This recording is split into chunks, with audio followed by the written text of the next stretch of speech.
I'm here with Brian Markwalter of the Consumer Electronics Association. The CEA has a report coming out in a few weeks on the burgeoning UAV industry. Brian, can you give us a breakdown of some of the industry segments, service segments that your report is going to address? Thank you, Alan. I'd be happy to do that. So the CEA in our economic analysis has divided the market up into different segments, which is one of the best ways to count economic impact. And some of the earliest markets we see are for commercial builders, surveyors, and others who are trying to assess land areas effectively.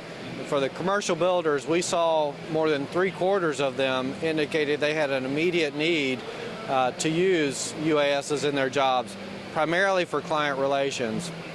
And so we think that will add $200 million or so of new business as soon as rules are in place that allow commercial operation.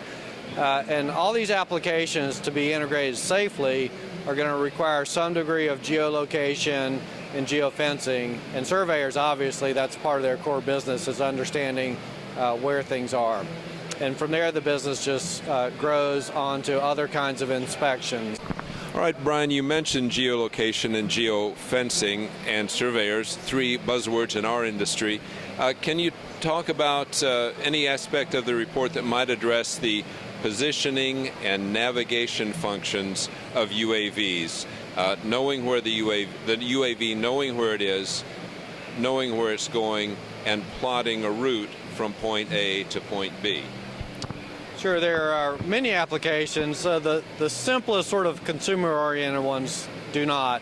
But I think most of the high-value applications for UAVs do make use of some form of location, plotting, and route planning, and you'll see a lot of businesses growing up in that area.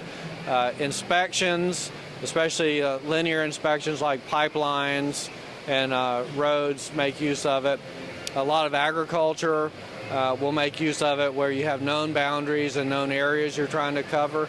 Not only that, you need to know with precision what is going on in those agricultural areas. So not only do you need to know that this particular spot in this image may need some sort of special treatment, you need to correlate that back to some geolocation system so that then if you go out with precision agriculture like a tractor, you can then treat those areas. So it's all going to depend on some sort of location-based precision.